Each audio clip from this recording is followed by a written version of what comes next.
In the annals of biblical history, few figures stand out as vividly as Samson, a judge of Israel whose tale is woven with unparalleled strength and tragic vulnerability. Imagine a man whose very birth was foretold by an angel, one destined to deliver Israel from its oppressors. But what was the source of Samson's legendary strength? The answer lies in a vow, known as the Nazirite vow, which bound him in a sacred commitment to God. Samson's journey begins with an extraordinary birth. His mother, unable to conceive, was visited by an angel who announced that she would bear a son. This child, Samson, was to be a Nazirite from birth, a lifelong commitment that included abstaining from wine, avoiding contact with the dead, and particularly never cutting his hair. This vow set him apart, marking not only a bond of devotion to God, but also the source of his incredible abilities. It was this last element, the unshorn locks of Samson, that became the powerful symbol and source of his immense strength. As a young man, Samson's physical prowess was unmatched. He demonstrated his might in countless feats, from slaying a lion with his bare hands to vanquishing entire battalions of Philistine soldiers with nothing but the jawbone of a donkey. These acts were not just demonstrations of raw power, they were manifestations of divine empowerment. The Spirit of the Lord would come upon him, and in those moments, Samson became an unstoppable force. It's fascinating to consider how the people of his time, who lived under constant threat from neighboring enemies, viewed these acts, not just as tales of personal might, but as evidences of a divine protector acting through Samson. This perspective was echoed in the words of the ancient historian Josephus, who noted that God granted Samson immense strength for the sake of Israel. Yet his strength was also a source of great intrigue and envy among the Philistines, who sought to discover the secret behind it. Samson's existence was a divine covenant, a relationship between a man and God with its roots deeply embedded in faith and obedience. But as we shall see, even the mightiest of warriors can falter.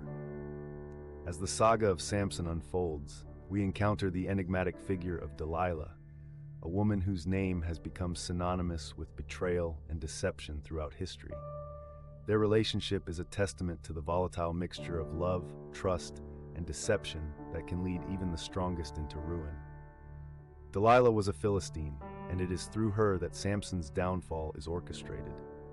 The Philistine leaders, desperate to neutralize Samson's threat to their domination, approached Delilah with a lucrative proposition. They offered her a substantial sum of silver, a wealth that was substantial enough to tempt anyone, in exchange for discovering the secret of Samson's strength. This offer underscores the Philistines' desperation and fear of Samson's might. As the narrative progresses, we witness a tension-filled dance between Samson's affection for Delilah and her cunning resolve to betray him. In a poignant reminder of human frailty, Samson's vulnerability is laid bare as he capitulates to Delilah's persistent inquiries. Again and again, Delilah pleaded with Samson to reveal the secret of his strength.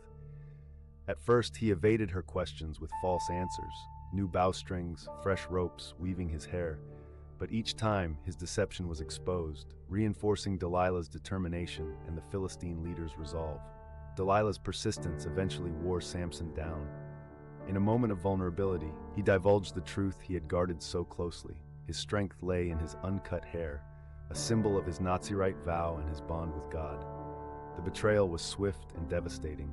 While Samson slept, Delilah had his hair shorn, and with it his strength departed. He awoke to find himself powerless, captured by his enemies and blinded. The mighty judge of Israel was reduced to a prisoner, grinding grain in the darkness of a Philistine prison, a tragic consequence of misplaced trust and his own overconfidence. Samson's story, however, does not conclude in defeat. Even in his blindness and bondage, there remains a glimmer of hope and a testament to his faith. His hair, the symbol of his consecration to God, began to grow again.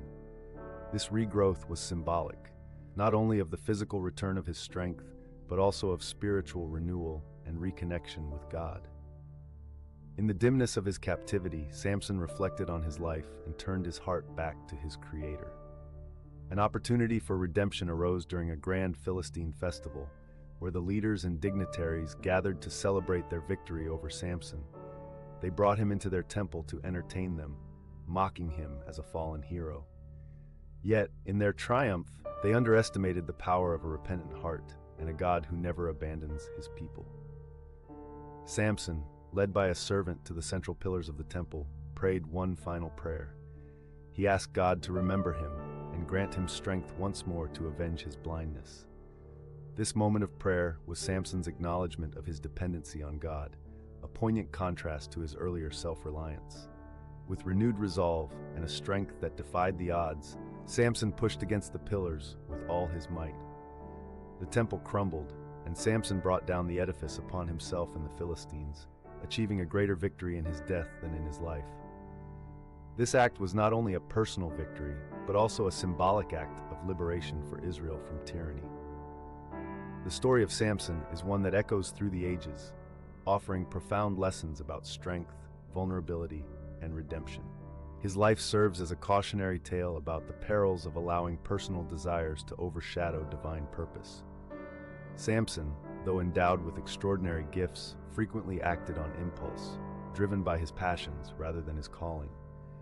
Yet Samson's legacy is not solely defined by his failures. His final act of courage and faith stands as a testament to the possibility of redemption and the enduring grace of God. Samson teaches us that no matter how far one strays, it is never too late to return to faith and fulfill one's divine purpose. In the broader context of biblical history, Samson is one of the last judges of Israel, a period characterized by cyclical rebellion and deliverance. His life reflects the broader struggles of the nation, mirroring the tension between faithfulness and folly. Through his story, we are reminded of the importance of heeding God's call and the consequences of ignoring it. The biblical scholar Robert Alter notes that Samson's narrative is a microcosm of Israel's own struggles, possessing great potential but vulnerable to self-inflicted failings. As we ponder the tale of Samson, let us reflect on our own lives. Are we using our gifts and strengths for their intended purpose? Are we staying true to our commitments and vows, or are we allowing distractions and desires to lead us astray? Samson's story challenges us to examine these questions and inspires us to seek strength, not merely in physical might, but in steadfast faith and devotion. If you found Samson's journey as captivating and instructive as we have, don't hesitate to like this video, share your thoughts in the comments, and subscribe for more insightful explorations of biblical history. Join us as we continue to uncover the profound stories and lessons that the Bible holds.